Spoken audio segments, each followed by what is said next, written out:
Okay, another cool episode of the Ortho Show podcast this week. We're going to pivot a little bit. We're bringing on our first MSK radiologist, the one and only Pamela Lund, who is an outstanding MRI specialist from Scottsdale, Arizona.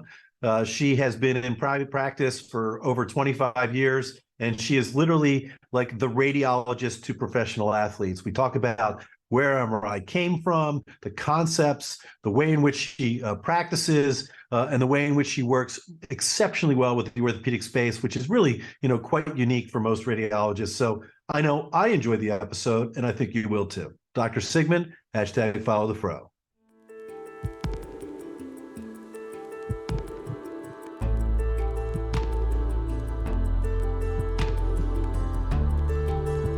From Medical Media, this is The Ortho Show.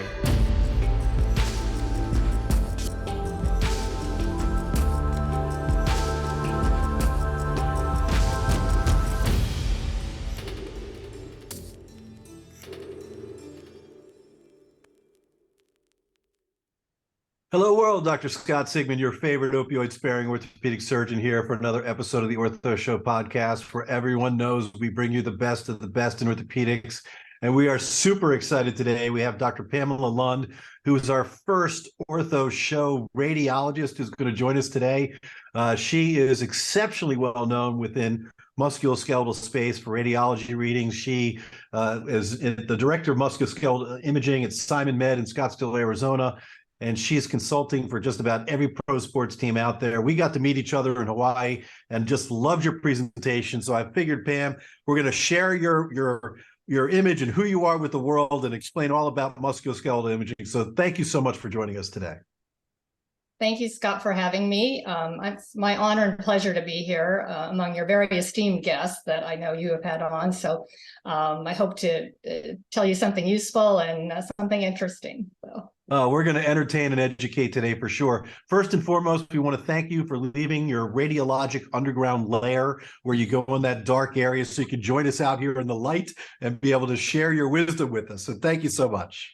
Well, that's my cave. So I've discovered as you age, the secret is favorable lighting. So as radiologists, we're like, it's perfect. So I love it. The radiological cave. I love it. Love it. All right. So we always start at the beginning here. We want to know sort of where you were born and sort of where did you have parents that were doctors? Where did medicine come from? And then eventually, why radiology, which is a unique specialty in medicine? Okay. Well, unlike a lot of people I've discovered when I got into this business, I had a very circuitous route to what I'm doing today. So I had absolutely no one in my family was in medicine. I grew up in a small town, Illinois, all farming community, and my parents were both teachers in the town. I had both of them in high school and 8th grade. So our class was 90 people, very small community.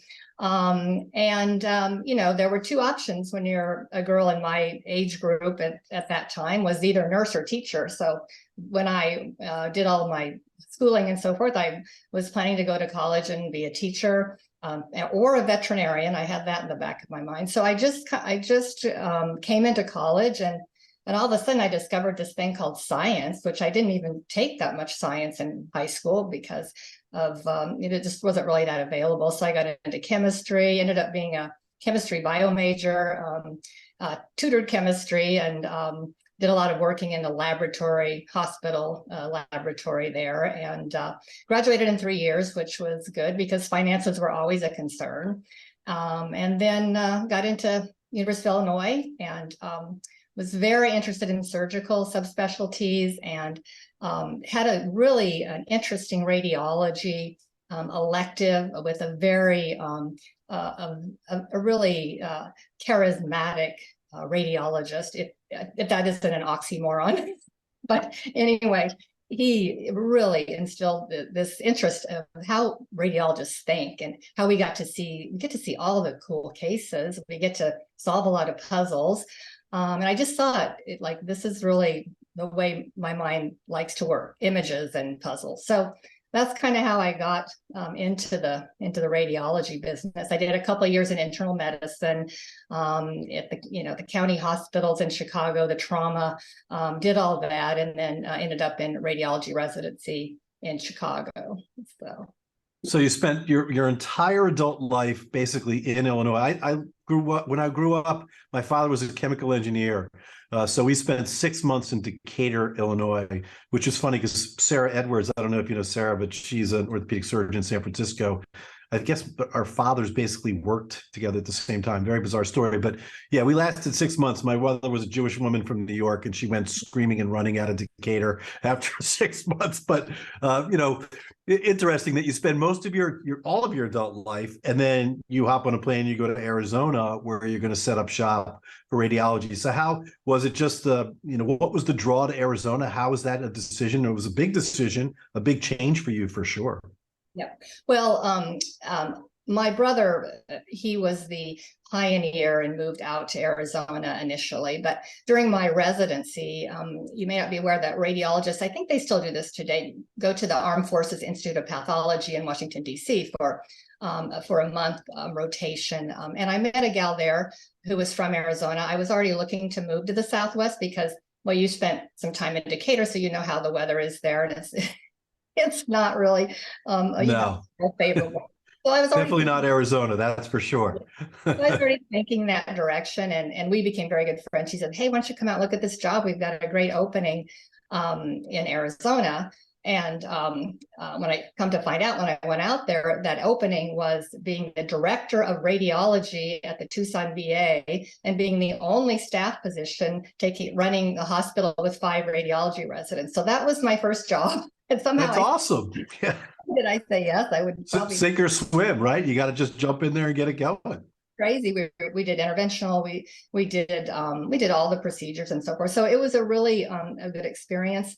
At the time, I started working with Michael Pitt, who was since went to Birmingham and is retired, and then the University of Arizona orthopedist at that time were Bob Voles, Leonard Peltier. These are names from the past, but all very influential and became my mentors and kind of got me interested in the orthopedic portion of radiology through the conferences and all their teaching there. So that's how I moved over from being a body imager mainly, even though I had an MRI fellowship, moved over more into that orthopedic world for about 10 years when the 10 years that I was at University of Arizona. So yeah, no, that's awesome because I mean, for the listeners, most of the time the relationship between a radiologist and an orthopedic surgeon is with the piece of paper. It comes down to the report that comes through. We always joke around, orthopedics, I never look at a report. I always go to the image, read my own image, get my own impression first, and then read the MRI report. But most of the time, at least in my career early on, and we're contemporaries, the concept of an MSK radiologist was a very rare breed. It was either hospital-based. There wasn't even a lot of private practice radiology. It really was a hospital-based sort of phenomenon. And you have to remember, right? There was no digital X-ray back in the day. I mean, you literally had to put the films up on the board. And I'll remember being on call and going in the next day to identify the hip fracture that came in and having to scurry around in the X-ray file room to find a film so I could figure it out. Nowadays, we just sit home on our computer and we check it out. It's a lot easier. The resident that could steal the most films was always the winner, right? Because you could never find them in that film room, and you had I had impingement from hanging all those cases. But yeah, it was a very different world, both logistically, but also what we did was so different. I mean, when I grew up in this transition, and I think some of my perceived success is that I was in the right place at the right time. But I learned all that arthritis and tumors and dysplasias and osteonecrosis. Don Resnick, the father of radiology, who is still practicing today, and is also one of my mentors, really delved into all of those conditions, which I think is a little bit of a lost art. When I look at some of the X-ray reports I see now, I'm like, I don't know if these kids really learn that much anymore. And then it all evolved into MRI. And I remember sitting in the MRI conference or the orthopedic conferences, and they were all talking about their McMurray, and I was sitting back at the time because we just got our MRI in place. I said, why don't we just look at it and see and see if it's torn, and instead of, so it did take a while. At first it was just neurosurgery where MRI was going to be useful. It's never going to be useful in orthopedics. So I've seen the whole thing come full circle, and it's just becoming more and more fun, really. So. Yeah, I mean, for me, it's like I can't even imagine the days of trying to figure out what's wrong with people without having MRI available. It is one of the most valuable diagnostic tools that we use within the orthopedic space. And, I started my residency in 91 or something like that, and MRIs were few and far between at that point. It was in its infancy. And so to get an MRI was like, a huge deal, and then we were learning as we were going. But nowadays, it's like MRIs are like McDonald's, right? You can get one the same day, next day, you're not happy with this one, go get another one. But it really is an amazing tool that's really made us that much better. Yeah. Our first MRI at Michael Reese was, I started in, I started in 85 to 88, 80, that time frame. So we got our MRI. It was off-site then because, the shielding, the hospitals had no idea what to do with all this shielding and where we're going to build it. And it's heavy. So it was off-site down the road, not too far away from Cook County and University of Chicago. And the first day I was in there, a couple of guys came in and ripped our TV off and left. And so they called me, go, Dr. Lund, someone just stole our TV. So yeah, everything was brand new. We were in that scanner all day long, and we protocoled every case individually, calling the doctors, trying to figure out what they were looking for, because there weren't really any protocols at the time. We were just making them up as we went along. So it was truly a learning experience from the ground up for me. And it's funny what they first, you remember when it was the NMR, the nuclear magnetic resonance machine? Like, who was the genius that came up with that brand, right? Nobody's going to get into the nuclear magnetic machine to go get tested, right? So they had to come up with a new name, magnetic resonance imaging. For our listeners, because my mother Judy's listening, we always like to try and break it down. Just do us a favor. Just give a basic explanation of how an MRI works. What is it doing to the body, which gives these absolutely beautiful images that allow us to see inside to be able to make these diagnoses? Yeah. So basically, the first thing to know is that we're not using X-ray energy. We're using a different type of energy. And we're basically imaging the hydrogen protons in the body. Now, you can image other substances like sodium and phosphorus, but for clinical MRI, we're just looking at your hydrogens. And as you know, we're made up of we're 90% water, so we got a lot of hydrogens, and fat's got a lot of hydrogens. So what MRI does, and this dates back all the way to spectroscopy. I don't know if you remember in chemistry, we would do spectroscopy to look at chemicals. Well, we're doing it on a grander scale. So when we put the patient in this strong magnetic field, which is always on, and that's why they screen you for metal things that might harm you before you go in there. All of your hydrogen protons align in a nice straight line. And so we do some little counter pulses to flip them back and forth. And then once we flip them, we listen, and we listen for the signal, we collect data, and then we make it into a picture. So without going into huge physics detail, the hydrogens on the water, as you remember from chemistry, they have a weak bond, non-covalent hydrophilic bonding with their neighbors. So they don't flip as easily. They're kind of like stuck there. The fat molecules, remember the fat molecule with all the hydrogen just sticking out, they flip pretty easily. So that's how we basically get fluid and fat sensitive sequences, by looking at the differences and how those things spin and how they flip back and forth. So that's the very basics of it. And we've gone into a lot more. There's just a lot more detail now with the sequences that we use, a lot of tricks we use. We cheat physics a lot now, which is very hard. But that's the basics of how we make an image. So. Perfect. Wonderful explanation. And it's funny for like 20 years, I don't know, like technology in medicine was just like, okay, it wasn't really fascinating. It's like, we've got ChatGPT, we've got cell phones, we got all these crazy things that are in our personal life. And yet the technology in medicine it's really been the last 5 to 10 years that things have really sort of accelerated in my mind and really taken off. Have you seen that with an MRI imaging? There's going to be some 3D MRIs where now you can see a perspective of the body from a 3D perspective. Is a lot of that coming down the pipeline? Yeah, I think we're really at a tipping point in MRI for a couple of reasons. So both on the hardware side and then the software computer side. So the main thing that's happened recently is that the scans have gotten faster. The gradients are faster and stronger, so we can get a lot better signal quicker. So what does that mean? It means that we can start to think about doing dynamic looks at things. And by dynamic in MRI, I mean like, 1 second, not microseconds and analyzing a picture's throw. But for instance, I'm working on a little bit of that with the elbow, stressing the elbow. In the past, we never could stress the elbow because the patient could never hold it there that long. I've done a couple of views where I'm stressing the ACL and the PCL because it only takes about a minute. Once you put that stress on, we just do that scan, and we can even do breath hold scanning. So that's a huge thing. And then, of course, AI, machine learning, that, of course, is huge in our specialty on both the reading side and also the technology side. So.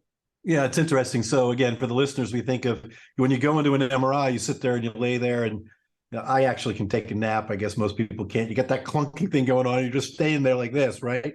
But now the idea and the concept is, especially for athletes that may have instability to their elbow joint, or there may be some funky ligament thing that you're worried or concerned about. Now you do a dynamic study where you can see some motion and movement and see how that ligament is behaving. I think that's super cool and fascinating. So it's interesting. You and I met at Orthopedics Today in Hawaii, Tony Romeo's course.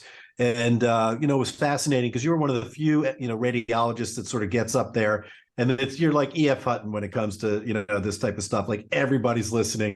Everybody drops what they're doing. Pam's getting up there and she's going to run through some MRIs. We're going to look at some really cool stuff.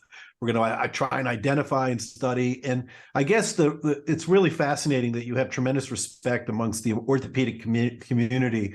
And that obviously took time for you to develop over time. And did it become a passion? Did you enjoy it? That camaraderie, with professional athletes and with orthopedics, how did that develop?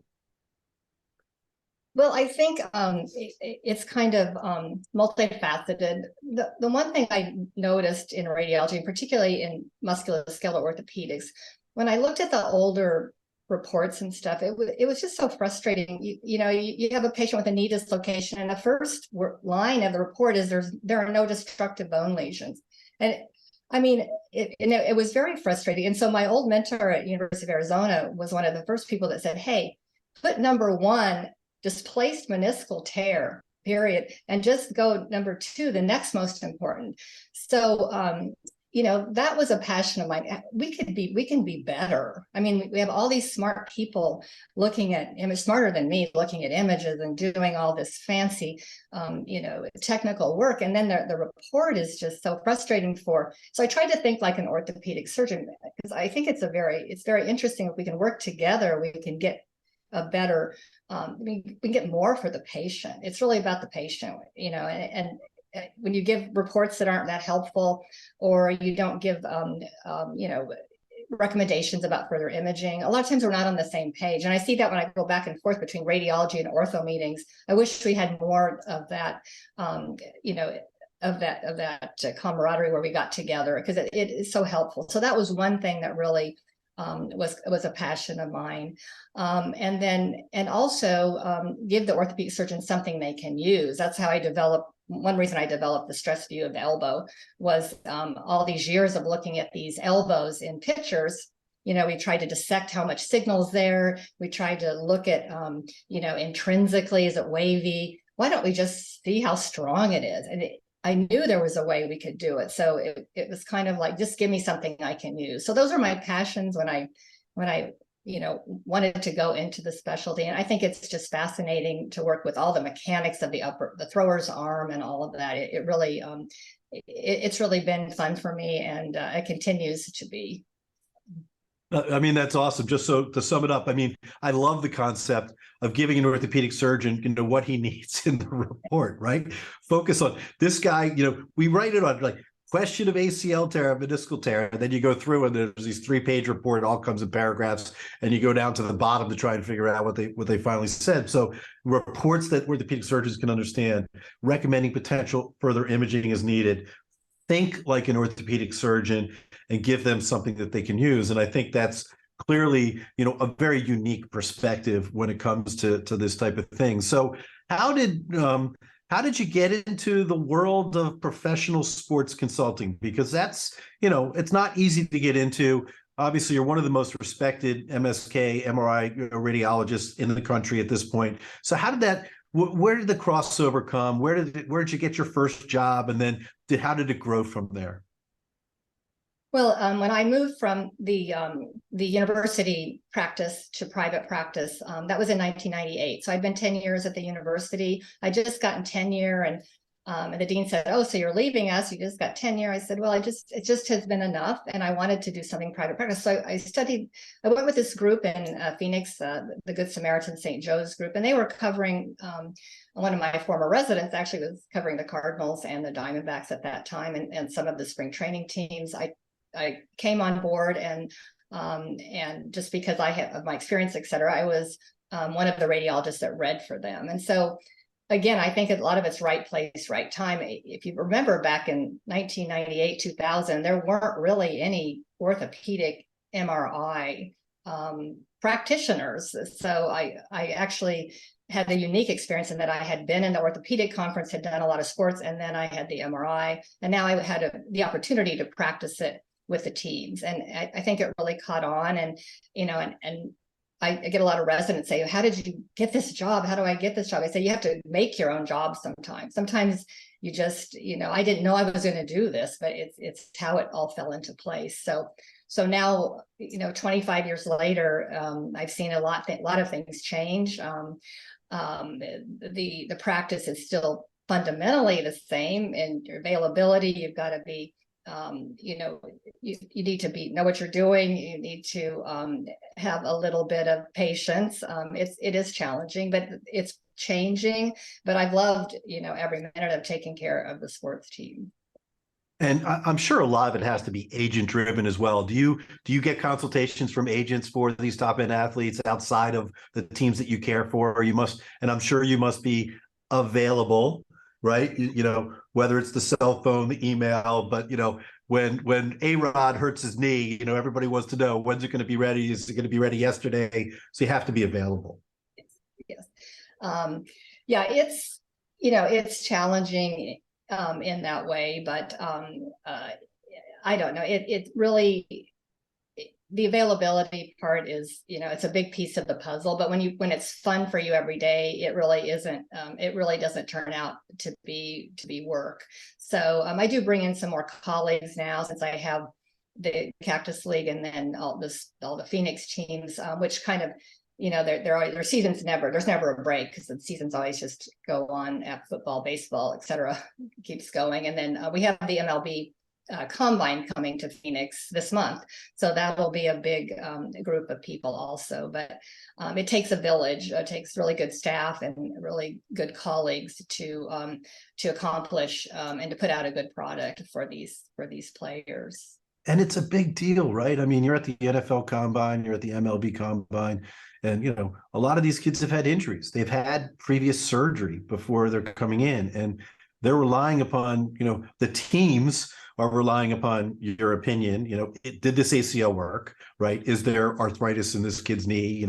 Is he okay? But then the decisions that you make affect the players as well. So it's a true balance of trying to make sure of having the appropriate ethics to make sure you're giving, appropriate opinions and really caring for both sides, I suppose. Yeah. Of course, they're never normal, especially the throwing athletes. I always tell when I'm giving lectures, and I say, if you see a shoulder that looks normal or an elbow that looks normal, you better check that you did the right elbow, the correct throwing elbow. You better check you have the right patient, and if it's a physician or a pitcher, because they're never normal. The battle is to sort out what's abnormal, what's the pain generator, obviously, and what's the adaptive change. And as you see more and more, you get better, but you're never perfect. It's always an imperfect science. Yeah, no, I mean, we rely upon these reports, but still, when we operate, it's the same way. I mean, you have to go in, you take a look, you have an understanding. It's there. Maybe it is, maybe it's something else, But and do you have information back from the surgeons after do you have that communication so that you can really try and hone your skills to be able to make sure you're giving, even better reports? Yes, yes. I mean, I have a very good relationship with the team doctors for these teams. Our Cardinals Dr. Wazlewski was actually a resident when I was a junior faculty at U of A, so we go way back. And I always get feedback. I had one particular surgeon years ago. I remember he would, and this was before they could just email me. He would send me big stacks of scope, and I would get in the mail, and I'd go, "Oh no!" And of course, it was another slap tear, which at the time I think I was doing the patient justice by missing the slap tear, because we had a different concept of what constituted anyway. So I get a lot of feedback, and I mean, that's invaluable. Really, it really is. Yeah, we've all learned together, right? I mean, slap tears, when we first started, that was one of the things that we could identify, right? It was a nail. We had a hammer. I did my fellowship at Curl and Job. So we were, at the earliest infancy in 95, 96 when we were doing these procedures. And we've come a long way in, identifying, as you said, the things that are creating the pain, and whether or not the treatments that we're doing are making patients worse rather than making them better. And so this sort of a team approach, I think, is truly outstanding. Now, is your relationship and the work that you do with these professional teams, is through workers' comp as well? Is that how you're sort of compensated for your time? I'm curious. I'm completely separate. So, I guess I was never interested in doing an independent billing type thing. I am an independent contractor, but I've worked with Sigman Med Imaging exclusively since, well, actually, he started in 2003, and he used to courier me. I would get the films couriered to me to read. But we started with 2 centers. Now we have 170 over 12 states or so. But I just keep my billing through that single party, and it's very easy, and I don't have to worry about all of the fluctuations and the headaches of that's right. By the way, I got to throw out a shout out about my dear friend Eamon Ferry. You must know Eamon as well. He's a dear friend of mine. We hang out all the time. I think we're going to Egypt next month, but he's an outstanding sports medicine orthopedic surgeon in Scottsdale. So I'm sure you work with him on a regular basis as well. He's at ASMC, great surgeon. Also takes care of some of the team. Exactly. So one of the other things, it's interesting, and I'm sure you pay attention to all of this. There was just a really major sort of NFL malpractice case that came through that was really, quite devastating for all of us that take care of, high-end athletes. This was a patient that had been treated, and we don't have to use names. It doesn't really matter. But the point is, he won like a $45 million medical malpractice suit because a meniscus was supposedly sort of missed. What are your concerns as you're reading these images, and as far as you're concerned for malpractice and how that might affect you personally or professionally? Yeah, I've thought about it over the years, and the one key you can do is not accumulate any wealth. So that's it won't come after you. But then that's not a great alternative. But I mean, I remember back in the day raising my malpractice limits, and then an attorney said to me, well, wait a minute, who do you think they're going to sue? Is the person with the 5 million, 10 million policy, or the 1 million, 3 million? So I thought, well, that's pretty interesting. And I know what I do has some liability. I don't think probably the same as orthopedics, but could, on a given day, it could be very similar. And, I couldn't start to pay off that award. I mean, that was very devastating. I don't know all the details. I just know the superficial details. I think it actually gets your attention. But, I don't know, other than to just have your trust in place and your umbrella insurance, that what else, you can really do about it. I mean, you can't practice in fear and overcall things and order too many imaging studies. That's not going to be helpful to anyone. So, yeah, no, people want your professional opinion. You've been doing this for 25 years, and you look at an image and you give your best opinion. And as you said, more often than not, it's going to be right. You're going to give, great advice, and every once in a while, it may be a little off, but that's the way life is. It just there's no such thing as the pursuit of perfection. It's just not possible. Listen, Pam, this was This is fantastic. When I saw you up on the podium in Kauai, and just how everyone was so interested in all of the facts and the images that you had, and you just the camaraderie that you have within the orthopedic space is truly outstanding. It's really, just a pleasure to have spent some time with you today and really gone over a lot of things that I think are super important for us as well as for our listeners as well. Thank you, Scott. I really enjoyed it. Well, I look forward to seeing you again soon. I'm sure I'm coming to Maui. Are you going to head back to Maui again? I'm sure you'll be there. Of course you will. All right, fantastic. Tony always puts on a great show. Thank you again. This is Dr. Scott Sigman, #FollowTheFro, host of The Ortho Show. Till next time.